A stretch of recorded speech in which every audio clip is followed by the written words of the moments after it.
biasa gini Bang, di musim timur itu kan surut paling terendah Ya, di musim timur. siap. Karena Belitung ini kan identiknya musim barat, musim timur, kemudian musim tenggara, Ya. macam-macam kan, banyak musim. Nah, musim timur ini kan paling menyakitkan bagi nelayan sebetulnya. Ketika air melewati alur kapal itu. Dari mulai Pulau Kalimua yang memang ada contohan batu di depannya yang punyain tikungan karaoke kalau anak nelayan ngomong itu. Nah, itu gimana menurut Abang tuh? Ya itu tadi alur pelayaran itu bukan hanya milik PPN Tanjung Pandan tadi saya bilang. Itu kan ada tetangga sebelah juga yang memanfaatkannya gitu. Karena semua gitu kan. Jadi makanya itu kewenangannya tuh lebih pasnya tuh di PUPR untuk pengerukannya. Jadi memang harusnya sih sudah dikeruk gitu. Harusnya. Betul nggak Bang? Ada aturan per 5 tahun itu harus dikeruk? Enggak mesti. Nggak ada ya? Itu kan tergantung apa tadi tingkat sedimentasinya aja. Sedimentasi. Masa kalau sedimentasinya rendah gitu kan? Oke. Sementara itu Berapa senti? Berapa senti sih Bang sedimentasinya per tahun? 12 senti. kalau dari kajian kami 12 per tahun. 12 per tahun. Berarti udah berapa meter Bang? Kalau udah 20 tahun ya? Iya, Kita ngomong 20 tahun aja. Berarti 1 meteran lah. 1 meter lebih ya Bang? Ya itu kan kajian gitu kan. Tapi kan fakta di lapangan kadang Lebih bisa kurang, bisa lebih besar dan bisa lebih kurang gitu. Oke. Artinya di sini memang ini menjadi kebutuhan bersama ya, bukan hanya betul. PPN saja. Betul. Kemudian juga ini menjadi PR bersama. Ketika hari ini ada teman-teman dari Pelindo, dari KSOP, dari pemerintah daerah, kemudian dari nelayan ingin bersama-sama, duduk bersama ingin mengeruk, ini gimana nih Bang? Itu bagus sekali. Kalau menurut saya bagus sekali. Kita harus mencari solusinya bersama, bukan hanya PPN Tanjung Pandan. Tadi yang saya bilang, kalau hanya PPN Tanjung Pandan ya kita kan matanya kan tertujunya ke wilayah kita aja gitu. Betul. Jadi kalau untuk kesemuanya ya harus semua duduk bareng gitu untuk membahas gimana sih untuk kedepannya sungai ini atau kolam pelabuhan semua ini harus biar bisa nelayan bisa aman, bisa enggak terkendala dengan sedimentasinya, biar bisa lancar juga perjalanan bolak-balik seperti itu. Bisa disebutkan Bang sebagai PPN yang punya pengalaman dalam pengajuan rencana pengerukan ya Bang ya? Butuh biaya berapa nih?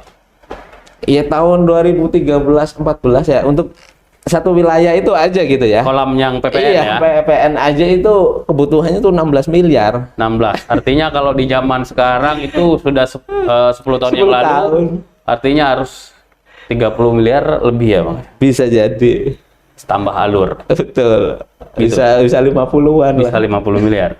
Oke. Itu kalau kita yang mengadakan ya. Tapi kalau tadi yang saya bilang, kalau teman-teman di PUPR yang punya wilayah kewenangan di situ, itu bisa hanya untuk kos ininya saja, BBM-nya saja. Mereka kan punya peralatannya. Betul.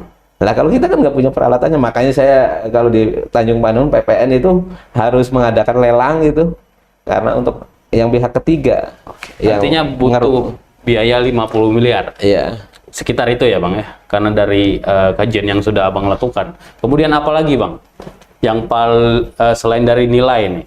Kemudian volume tadi sekitar 6.000, mungkin sekarang udah lebih kayak Bang? 60.000 dulu. 60.000, sekarang udah lebih kayak? Lebih pasti. Udah sampai sekitar? Bisa ratusan itu, karena kan tadi Abang bilang kan sampai sama sungai alurnya itu kan, itu bisa di atas 100 lebih. 100 volumenya. Nah itu tadi yang saya bilang itu bisa dong kalau dari hulu ke hilir itu semua dikeruk. Untuk Tanjung Pandan mungkin bisa itu. Oke, pembuangannya harus di darat? Ya, kalau saya setujunya di darat karena biar transparan ya. Ya. Dan untuk pengukurannya kan biar kelihatan dan terukur gitu. Kalau di laut kan ya orang buang berapa sih kita nggak tahu juga. Tapi tergantung ininya sih enaknya di mana. Karena itu kan bukan tidak boleh. Kalau menurut saya seperti itu. Bukan tidak boleh karena kajian tergantung usulan dari AMDAL. Usulan dari AMDAL-nya seperti apa. Karena kan ya mungkin misalnya waktu pemeriksa, oke, kita bareng-bareng nih ukur sebelum dibuang itu kan ke laut kan. Sebelum dibuat kan kita ukur langsung. Nah, itulah jadi dasar untuk volume pengerukan. Jadi nanti yang dibayar itulah. Berapa lama butuh waktu, Bang, pengerjaannya? Ya kalau Dari lelang nih. kalau dari lelang bisa hampir 1 tahun. 1 tahun. Pelaksanaan sebenarnya Kalau lelangnya aja kan 1,5 sampai 2 bulan lah. Terus pelaksanaannya ya 6 bulan sampai 8 bulan. 6 bulan sampai 8 bulan ya, Bang. Itu beres semua. Kalau itu dari ujung ke ujung ya. Ya. Tapi kalau hanya wilayah PPN Tanjung Pandan aja sih paling 4 sampai 6 bulan. Berarti 1 tahun lah kita bulatkan ya, Bang. Oke. Artinya gini, Bang. Ketika hari ini ada teman-teman yang ingin duduk bersama, PPN siap ya, Bang, gitu ya? Siap, kalau kita sih. Oke. Ada masukan lain, Bang, untuk pengerukan alur? Silakan, Bang. Terakhir nih. Masukannya, ya itu tadi, mudah-mudahan saya sih berharap terutama untuk wilayah sungai ini dari teman-teman PUPR juga ikut bergerak juga, karena pemanfaatan atau kebutuhannya bukan hanya untuk PPN saja. Betul. Karena di situ ada teman-teman Pertamina di Pelindo situ. untuk kapal-kapal niaga atau kapal industri. Terus ada Pertamina juga, kapal tongkangnya yang mengangkut minyak itu kan. Dan belum yang lainnya gitu kan. Jadi harapannya sih itu eksekusinya tuh, eksekutornya tuh ada di teman-teman PUPR. Leadernya lah mereka. Iya, ya. betul. Karena memang di situ mereka punya wilayah satu. Kedua, lebih safety juga dalam hal pemeriksaannya, karena mereka kan istilahnya mengeruk wilayah sendiri. Jadi nggak ada yang komplain Jangan gitu. lupa untuk subscribe, like, dan komen channel ini.